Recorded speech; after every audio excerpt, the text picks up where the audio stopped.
Welcome to Mission Evolution Radio Show with Gwilda Wiyaka, bringing together today's leading experts to uncover ever-deepening spiritual truths and the latest scientific developments in support of the evolution of humankind. For more information on Mission Evolution Radio with Gwilda Wiyaka, visit www.missionevolution.org. And now, here's the host of Mission Evolution, Miss Gwilda Wiyaka.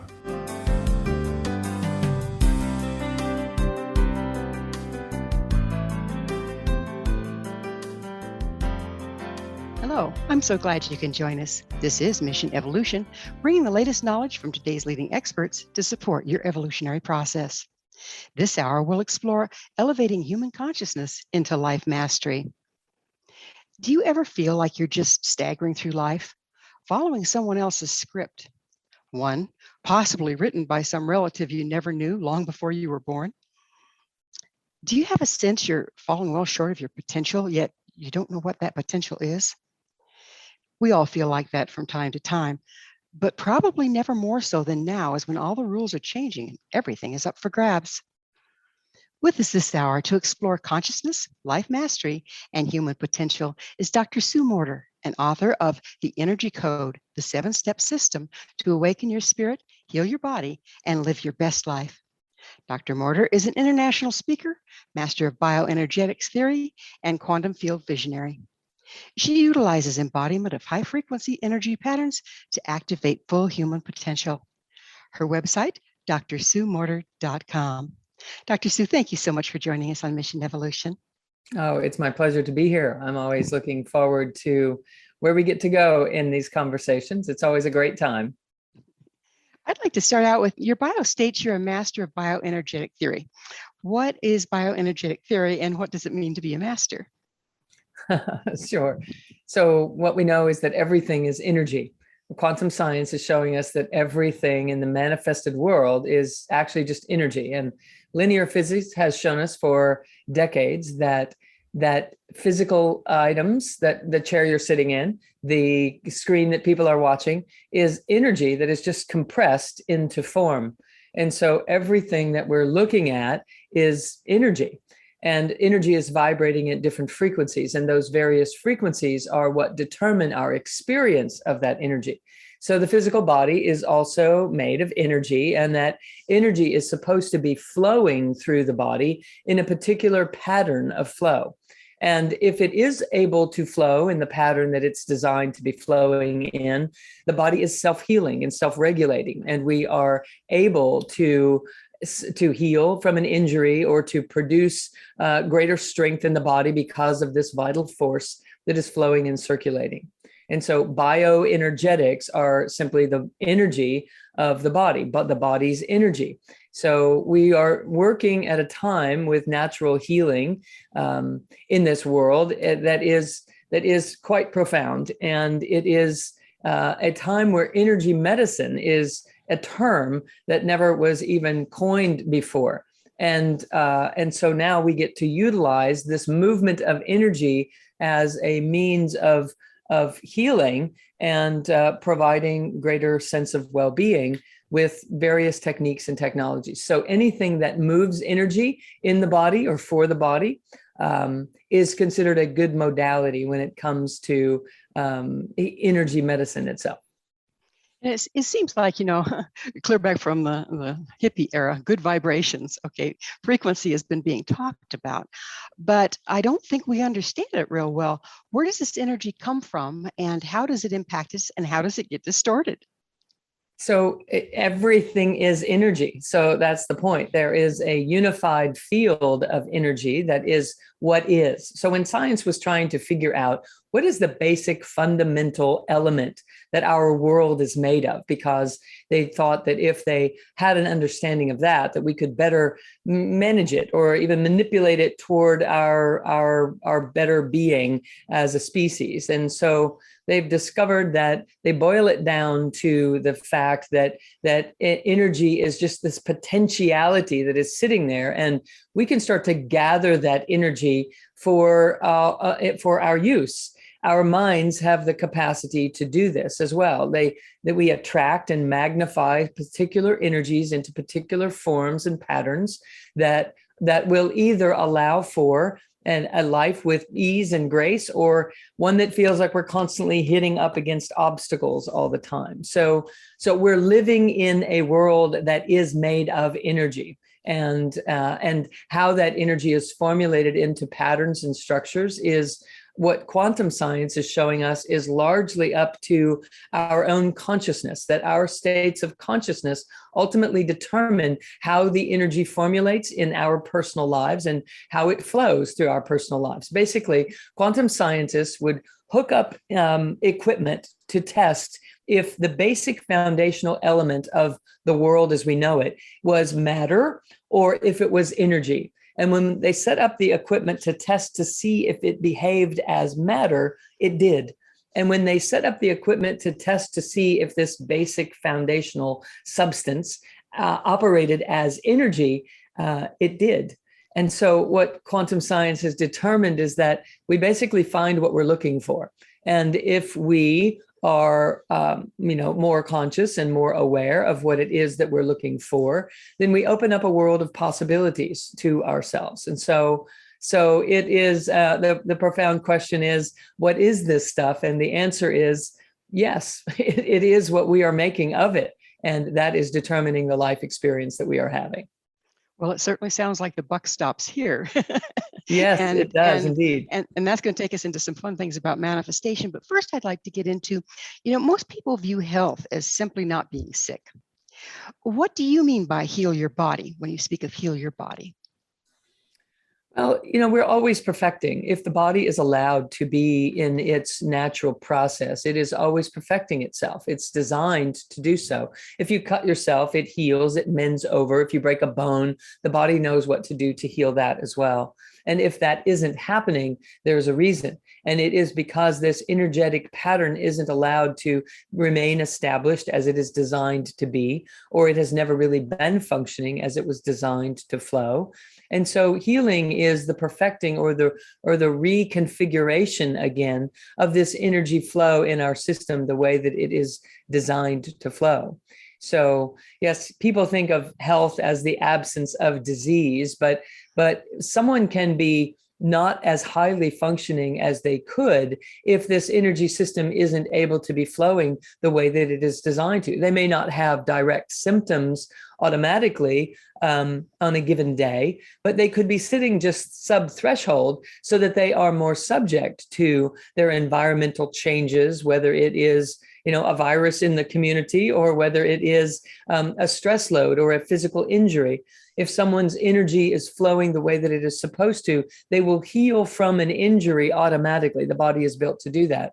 If their system is flowing energetically the way that it is supposed to, they will also be more immune to our external environment. So it is about optimal function in an internal realm, regardless of our external circumstances, based upon this flow of bioenergetic energy that we are built of. That would be how I would refer to a high state of health. It's interesting. Historically, a lot of the old traditions worked with energy and on a lot of fronts. Every nationality had a basis of healing that had to do with energy. And now for generations, it seems like we've kind of ignored it. What's been the impact of that disregard? That disregard has left us completely weakened as a state of being. It compromises us on a regular daily basis, in my opinion. We need to return to the connectivity, to the alpha frequencies and the natural state that the rest of creation is operating on. We have had a better idea about what health and healing is. We, in general, hook that into a new medication or a new procedure that is available for us through new technology, which takes us further and further away from our holistic true nature and educates us in a greater degree on fewer and fewer topics to a greater and greater degree. We know more and more about less and less, but we have overall lost touch with the comprehensive holistic capacity of the human system. And I think that it is imperative that we become realigned and reacquainted with our body's true natural capacity and abilities to to adapt and to perform and to regroup and to recapture this whole state that we are meant to be living in. I love the way you referred to nature, because we've gotten so far away from the way things naturally work that it's in tune with one thing and we're out of tune with everything else. How can associating with nature help us find that balance again? Well, the natural alpha frequencies that the Mother Earth is and that our environment is are automatically helpful to these higher states of freneticism that we can generate with our own mind through worry and anticipating worst case scenario, pocketing those tendencies and those beliefs inside of ourselves until it creates a general come from that actually has us operating in beta or even higher frequencies of anxiety states in the mind. And so as we spend more time in nature and we start to breathe more slowly and more deeply in our own lungs and down into our belly, even it allows this stabilization of this energy. And it basically, if you think of it like nature focuses in a wave that is graceful and flowing, and our minds have a tendency to operate in a shorter, more compressed vibrational waveform. And so nature isn't able to help support our system as long as we continue to run that with the higher kinetic frequency bandwidth. Well, So we're gonna have to pick up on we're going to pick up on slowing down on the other side of a commercial break. Dr. Morter and I will return shortly, so don't go away. This is Mission Evolution with Gwilda Wiyaka. For more information or to listen to past archived episodes, visit www.missionevolution.org.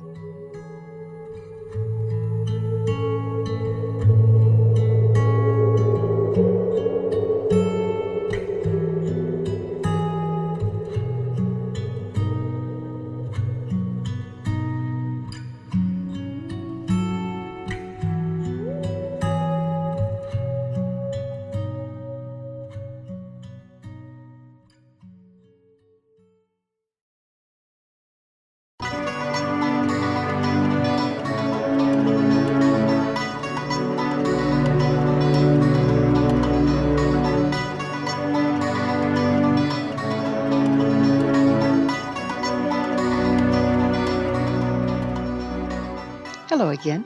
This is Mission Evolution, missionevolution.org. We're dedicated to unification and evolution of consciousness. With us this hour discussing human potential is Dr. Sue Morter. Her website, drsuemorter.com. Dr. Morter, we were talking about how nature can give us a baseline to return to or recalibrate from. And yet we've gotten so far away from nature for generations. Is this a generational imbalance that we're looking at? For generations, we've migrated more and more into technology and further away from our true natural states. And not that that's bad. It's just that we need to maintain an awareness at this natural state. So we have generations that are now birthing into our culture that have actually never really been as connected to nature as, say, 2 or 3 generations prior to them.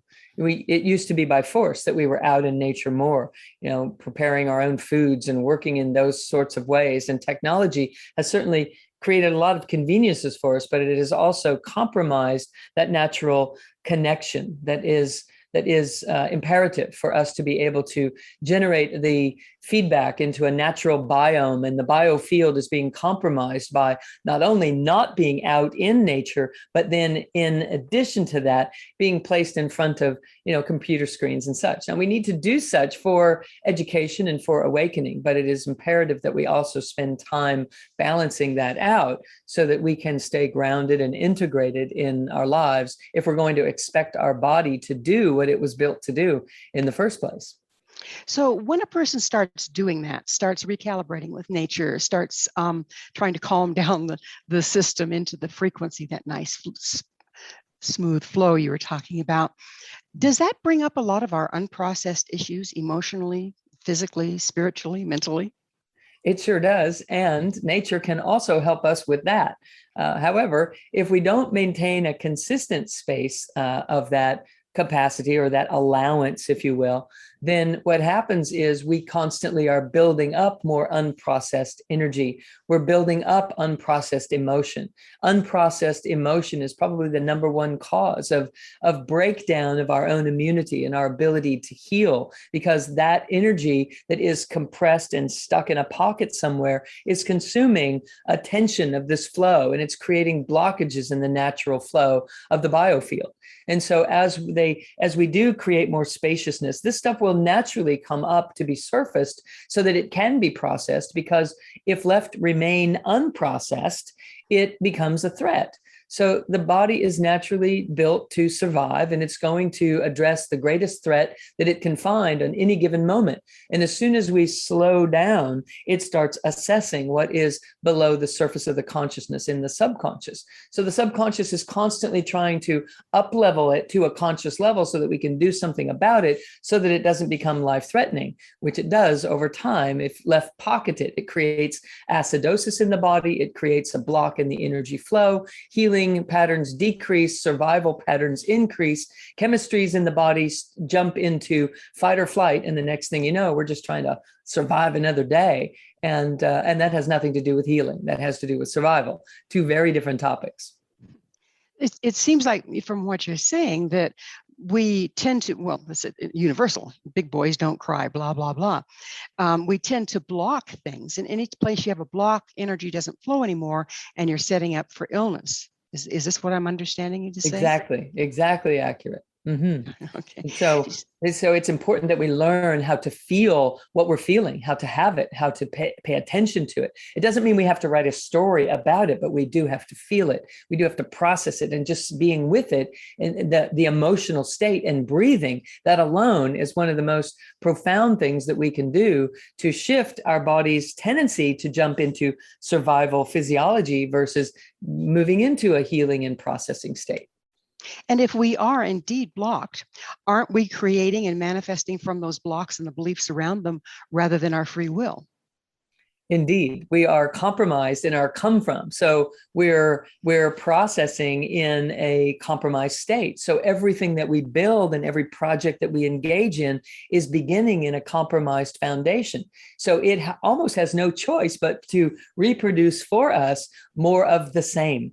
And so we end up feeling like the hamster on the hamster wheel, and that we can never be enough and we can never get it done. And all of it has to do with the place from which we start. So we're encouraging people to start from a true base foundation rather than from a place of unresolvedness where we're leaping out to compensate for something that's being buried inside of our own system. Now, you tend to put a lot of emphasis on the physical body. Does all of this really begin with the body? And if so, why? You know, it doesn't begin with the body, but the body is a beautiful place for us to utilize a language of translation.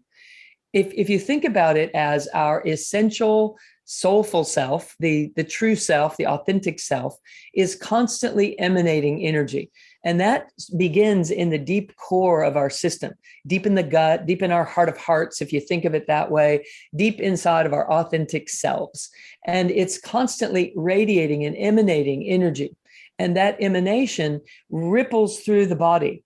And so the body could speak to the mind if the mind were listening to the knot in our stomach or the tightness in our chest or the lump in our throat. If the mind were paying attention to that, what it would be witnessing is a language of this authentic energy being, this pure presence that we truly are, is emitting energy that's being blocked in some ways because we're suppressing it, ignoring it, denying it, deflecting it. We're doing something with it other than accepting it and embracing it. And so if we use the system the way it's built, this essential self kind of speaks out, rippling through the body, and the body then would speak out to the mind. But the mind is busy writing stories and it's busy being busy. It's not paying attention to this language that is being revealed constantly. So I commonly reference it as the soul speaks to the body and the body speaks to the mind. And we need to train the mind to listen to what's going on in the body, languaging. So it doesn't start there. The body is reflecting what we are doing in terms of embracing or rejecting our true feelings and sensations and ideas and desires in this life. When embraced, they become beautiful manifestations. When ignored or suppressed, they become disease and conflict and agitations and irritations that exhaust our system, leave us compromised to all sorts of external issues that now become foe instead of friend. And the whole system is truly designed to be supportive. Now it's not, it's oppressive. So the body is where it manifests physically, but it starts in the inner energy field. Is this the same energy that the Orientals speak of as chi?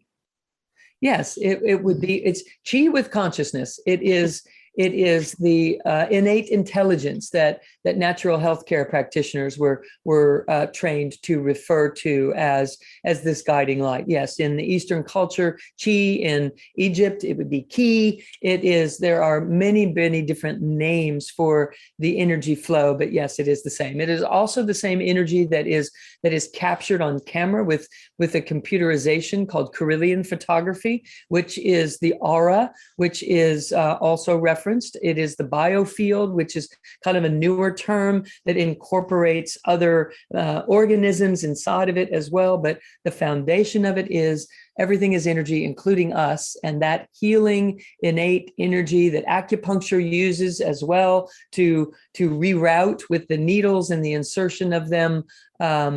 It is all this same energy. It is also the same energy of Ayurveda, one of the oldest healing arts in the world, which is depicting different types of energy patterns that are running through a person's system and how to support that or to harmonize those various components of the energy field. So we're learning much about something that's been here for thousands and thousands of years. And it is time that we return to truly honoring this as the master system of humanity. Speaking of which, tell us about the master system of the body. So that master system is this energy system. So we have a tendency to think of our health and vitality as a harmonizing of our nervous system and our hormonal system and our digestive system and our respiratory system, our skeletal system, our cardiovascular system, our immune system. These systems of the body are different energy frequencies that are supposed to be harmonizing and communicating with each other. Well, the common ground underneath all of them is what I'm referencing as the master system. And that is this energy field that is truly what each of these other systems are a byproduct of. Each of these other systems are built upon this energy system or made from it at different frequencies. So when we can tap the master system and start to harness and work with that with our minds and our consciousness, that now we have an impact on all of these systems. We know that when we focus in a certain way and we breathe in a certain way, that we can reduce high blood pressure and change chemistries in the body. That's been studied for decades and has been well proven as biofeedback, as a means of someone maintaining a higher level of health in their lives over the long haul.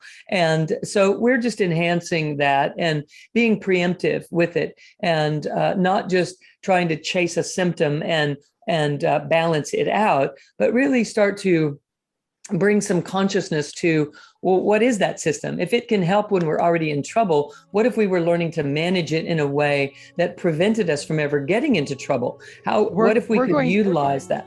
Yeah. We're going to have to look at that kind of management, which sounds very fascinating, on the other side of yet another break. Dr. Morter and I will return to our discussion shortly. So you stay right there. This is Mission Evolution with Gwilda Wiyaka. For more information or to listen to past archived episodes, visit www.missionevolution.org.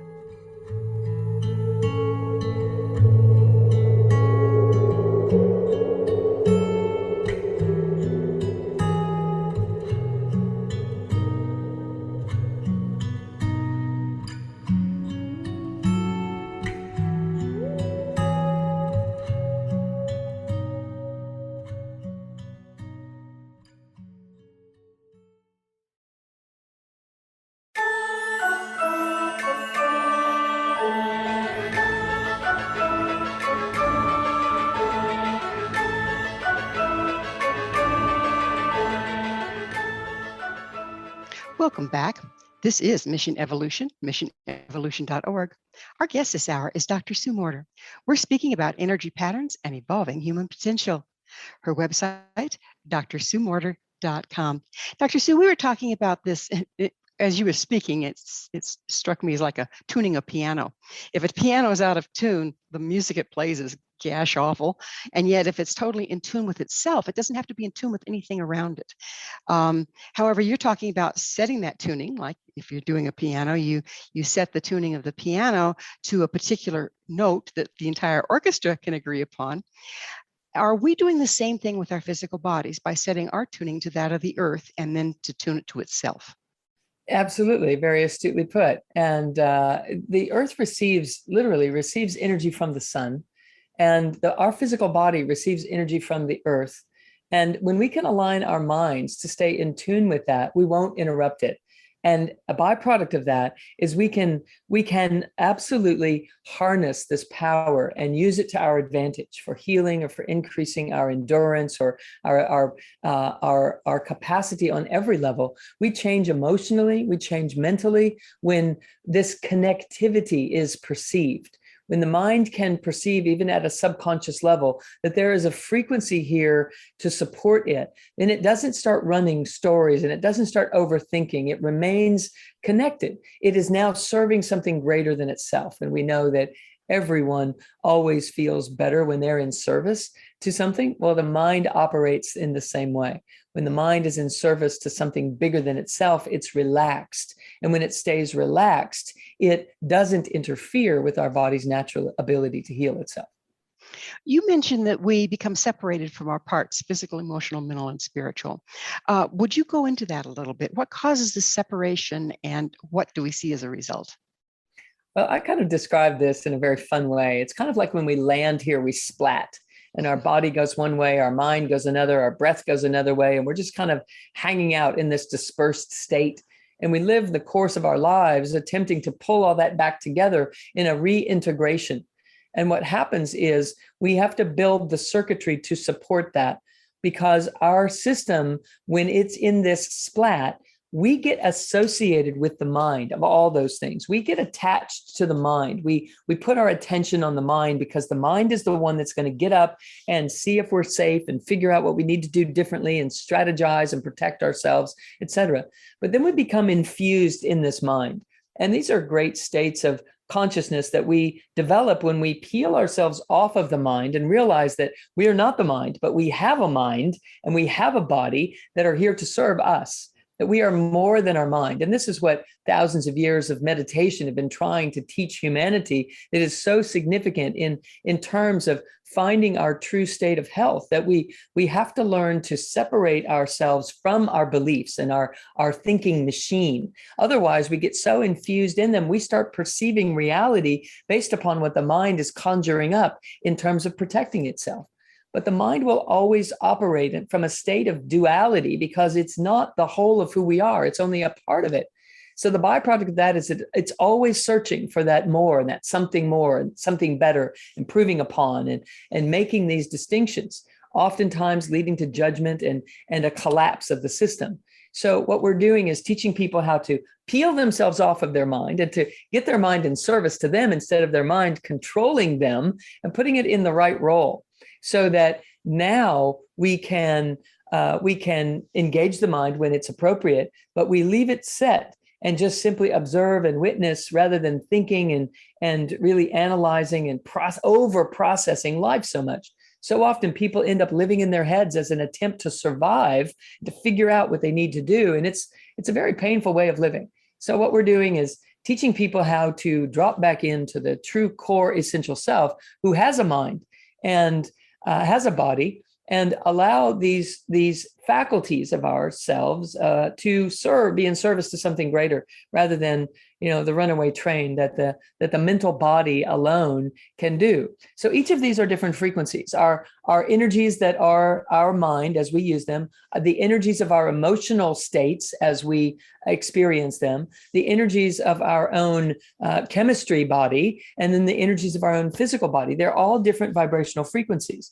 And what we're trying to do is to get them all collaborating so that we're not identifying with one or the other or another, but rather we're aware of our full capacity as a human being and our creative capacity as an awakened human being to generate the life that we would like to be experiencing rather than seeking it. We're so busy seeking what we desire, we forget that we could create what we desire if we would just stop, stay connected, integrated, and turn on that creative capacity. But our nervous system gets so locked down into this fight or flight state that we literally forget that we have the capacities that we do. And instead, we get busy trying to strategize how to survive what other people are creating or how other people are operating, and how that's influencing us becomes too great when we lose touch with the deep integrated state of who we are truly here to be.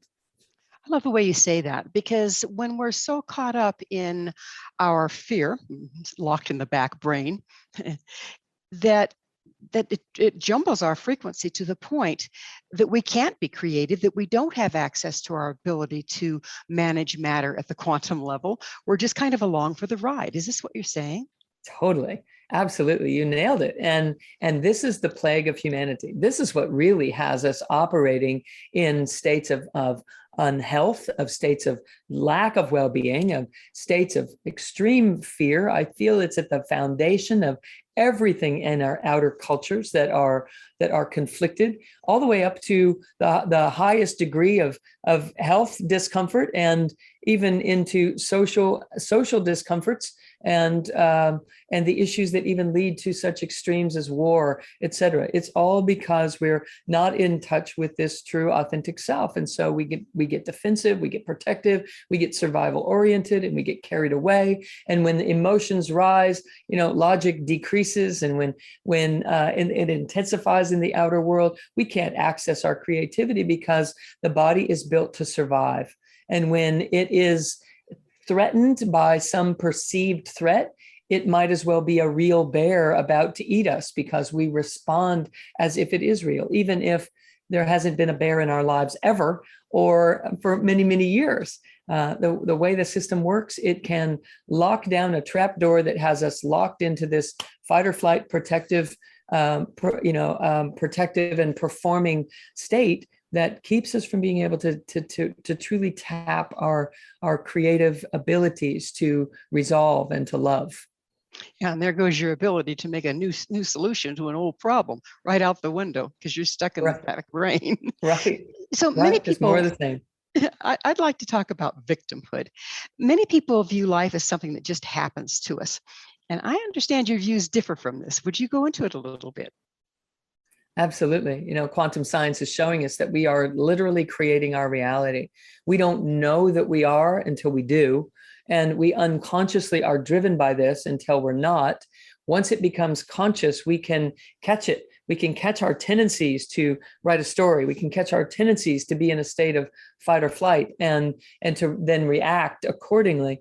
We can stop. We can become more observant. We can take a moment, and we can start to build an identity that is more than just one who has to react to our external environment. We can create a system that is self-referencing, internally motivated, inspired, and therefore creative. But we've been orienting our five senses to the outer world since we splatted, since we landed here, since we got here. And so the outer world has all of our synapses consumed.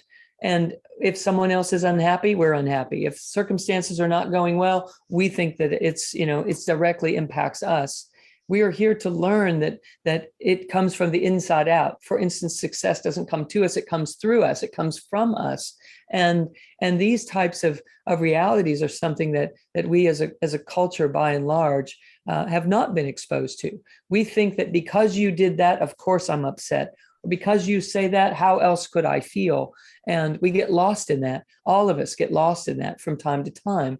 what I'm really encouraging people to learn how to do inside of the book that I wrote, the energy codes, and the coursework that I teach, is to share with them that it can start deeper. It can start within, and all we have to do is it's a state that was referenced in the Eastern culture called pratyahara, and it means withdraw your senses to your inner world and pay attention what's going on in here.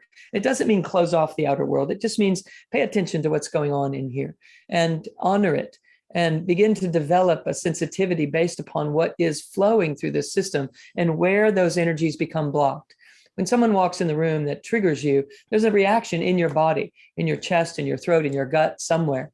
And if we were to learn, and we can, what to do with that, we would start to build more neurocircuitry to reference what's going on in our inner world, rather than always being reactive to what's going on in the outer world. If we're always reactive to what's going on in the outer world, we're never really being creative. We're just creating better ways of responding to what's going on in the outer world, but we're not truly being creative. We're becoming more intelligently reactive rather than being truly creative, and allowing these energies to come up and out and perform and develop in the ways that they're designed to do. So we're here to learn how to return our attention more inwardly, and to feel what we're feeling, and to let it contribute to something more meaningful in our lives than we've ever let it before. Well, we're going to need some tools to short stop that process. So on the other side of this commercial break, we'll go into that with Dr. Morter. She and I will be back shortly to continue our discussion. So don't you go away. This is Mission Evolution with Gwilda Wiyaka. For more information or to visit past archived episodes, visit www.missionevolution.org.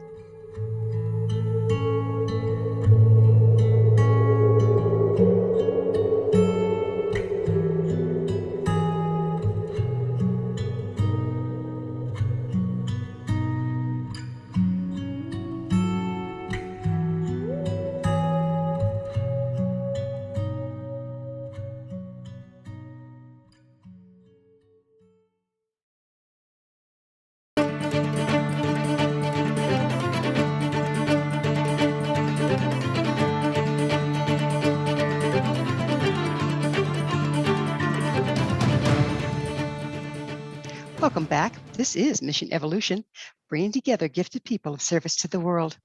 To find out more about me, Gwilda Wiyaka, my school, and the other evolutionary tools we offer, visit findyourpathhome.com.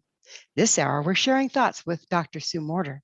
Her website, drsuemorter.com. Dr. Sue, we were talking about how we go into a knee-jerk reaction, one we've been conditioned into for generations, anytime something threatens us in our environment. And that takes us, it's like jumping onto a hellbound train. How do we derail that thing so we can get off it and come up with some collective, some good solutions rather than just going into a knee-jerk reaction? Is there a quick way to stop that train? Yes, one of the first things that we can do is to constantly become aware of what's going on inside the body. Right now, if everyone were just that is watching or listening would have an imaginary person walk through a door in their space and notice how their energy goes over to that person. That energy rushes out of our body and it goes over there. We literally can feel a vacancy in the body if we just start practicing with this. And then as soon as we realize that happening, to just call the energy back into our own system, just claim it back inside my own body. And we might think, I don't know how to do that. But if you just imagine it and start working with it, you'll literally be able to feel it. Right now, if this person was standing in the doorway, you would throw your energy over there. You just claim it back here. And the moment that energy is claimed back with your attention inside the core of your body, it generates photon density in the core of the body. And photons are these tiniest little packages of energy that actually are influenced by our thought and our attention. So when my attention goes over there onto this person, especially if there's emotion associated with it, all sorts of photons are directed in that direction. It basically literally leaves this energy being vacated by some of our own personal power, our own energy packages of photons, if you will. So then when you just claim it back by bringing your attention into the central core of your own body, you'll start to feel more full, more satiated, more enlivened, and more anchored and integrated in your own system. And then I always have people breathing up and down what is referenced as a central channel. there's a toric field flow of this biofield. I have just a picture here. Maybe I can show this. It is allowing this energy to flow down through the center of this body. It hits the earth, rises back up, comes out the top of the head, and cycles around and around and around. It's constantly coming in, constantly rising up. Most people are functioning where this energy runs down through the body, hits the earth, and rises back up, and it starts avoiding places where there are no longer, or there are shut down circuits where we've been hurt before, or we've suppressed something. And so the energy has to wobble its way through all these areas that have gaps in the flow. That creates a distortion in the energy field. This is called a toric field. It's a natural flow. So what I'm doing is encouraging people to breathe up and down this central channel with their own imagination. And it starts to carve a pathway where there have been inequities in the energy flow, blockages in the flow, if you will. And that starts to create a perfecting of the field again. Because when that field is perfected and that flow is happening symmetrically, the biofield sends messages to the cells, which we're learning through epigenetics, have a harmonizing, healing effect on the cellular structure. Little antennas on the surface of the cell pick up on this energy flow and decide we're either in danger or we're not. And then they produce chemistries to respond to such things. So what I would encourage people to do is start to imagine breathing as if they had a blowhole in the top of their head like a whale, exhaling out the top of this, inhaling down through it, through the center of the brain, through the center of the throat, through the center of the chest, inhaling to the belly, and then exhaling down into the earth, straight through the tip of the spine. And then inhaling up from the earth, up through the tip of the spine to the belly, exhaling up through the heart, through the throat, through the center of the brain, and out the top of the head. And then repeating it over and over for several times, inhaling through the center of the brain, throat, chest, heart, all the way to the belly, and then exhaling down through the belly into the earth, and inhaling up from the earth into the belly, exhaling up through the heart, throat, center of the brain, and out the top of the head again. That's called a central channel breath. And it starts to gather these little packets of energy in the core of our body. The subconscious can then start to pick up on something from the sensory nervous system's perspective. It can sense and feel more energy there, which projects to the subconscious there is a greater sense of well-being, a sense of self. It can find itself. And so it relaxes. And that begins to stop the runaway train in an instant. We all know that taking a deep breath helps us reset, but this is something more. This is not only resetting that moment, but it's starting to establish and carve a pathway where these energies will continue to flow. We can also learn techniques to anchor ourselves in this central channel so that no matter who it is that walks through that door, and no matter how important it is, and no matter what kind of a story or history we have with them, we can still stay anchored and centered in our own system. And when they do enter the doorway, and perhaps this is the most important, it allows for us to see the reaction that we're having and ask a very important question. Where in my body am I activated when this person walks through the door? If it's a lump in my throat or tightness in my chest or a knot in my stomach, it means something different in each of these areas. So if I can squeeze that area with this little hug on the inside of my body while I'm breathing up and down this channel, I'm going to start to build circuitry where I did not have circuitry in place before. And under those circumstances, I will then stop having a reaction to this person. And under those circumstances, I can become more creative and less reactive. So we're building electromagnetic superhighway. We're carving a pathway where there was a blockage before or a gap in the flow. And when we start to learn to do that, we start to ground and integrate ourselves in such an empowered way. Everything changes. It's a beautiful way to stop that runaway train that you're speaking of. Thank you so much for that. We all need that particular piece of information. Another thing that you've been talking about that I'd like to bring focus to is imagination. We've been taught since childhood, oh, honey, it's just your imagination. It's not real. But it seems to me like all of this runs through the imagination in order to harness our ability to manage matter at the quantum level.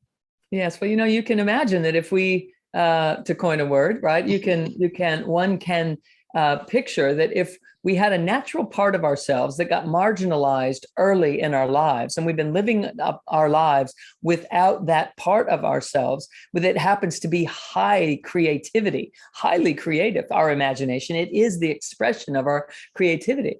But we were inappropriately basically told to shut it down and get rid of it. And when we take that creative part of us and shut it down and try to, sweep it under the rug, of course, we're going to live in a compromised fashion. So of course, the right use of our imagination, being invited back into the picture, is paramount when it comes to developing holism again in our system at large. So right use of our imagination, visioning, picturing, feeling, imagining what it would feel like if our dreams and our desires were here. These types of tools have been proven exponentially to be effective in turning this around and allowing ourselves to become the creator that we really are, instead of the reactor that we've been entrained to become. So what we build in our imagination creates kind of like a matrix at the quantum level for reality to form around. So don't we have to be careful of what we imagine that has to do with catastrophizing? Certainly, when we are grounded and integrated, which is what I'm actually teaching people how to do inside of the Energy Codes work, those imaginary pictures, those movies that start to get constructed in our mind are not destructive. They are not aggrandized in ways that are other than filled with possibility. It's when the mind is separated and not integrated, it starts imagining worst case scenario. And so it starts to pontificate what could happen here, in the worst. And so we let our imagination get carried away in a direction that isn't supportive to us. So always ask the question, does it feel good what I'm imagining? If it doesn't feel good, it's not in alignment with where I am at this point in my own evolution. So if it feels good and I'm imagining it and it feels opening to my heart space and opening to my solar plexus, and I don't feel defensive or protective, and it doesn't make me start to strategize, but it just keeps me open in possibility, then that is right use of the visioning capacities in the brain. And that is what we're here to do as creator, is to create things that are beneficial, that are helpful, that are truly bonding and unifying to humanity, not separative and disintegrative in any way. We're about to come to the end of our time, and I have one major question for you. Dr. Morter, what is your mission? My mission is to awaken the divinity in humanity, to allow humanity to realize that we are good, that we are capable of expressing good, and that we are united as our true state of nature. And as I get to do so every day, I find it being completely fulfilling to so many people who have begun to lean into such an idea. And it is a great joy in my life to be able to do so. Dr. Morter, the last hour has been a great joy in my life to have shared it with you, with all this wonderful information that you bring, and unfortunately we are out of time. Thank you so much for coming on the show. It's been my great pleasure. Absolutely. Anytime. Much love to everyone. Thank you. Our guest this hour has been Dr. Sue Morter, author of The Energy Codes, the 7-step system to awaken your spirit, heal your body, and live your best life. Her website, drsuemorter.com. This has been Mission Evolution with Gwilda Wiyaka.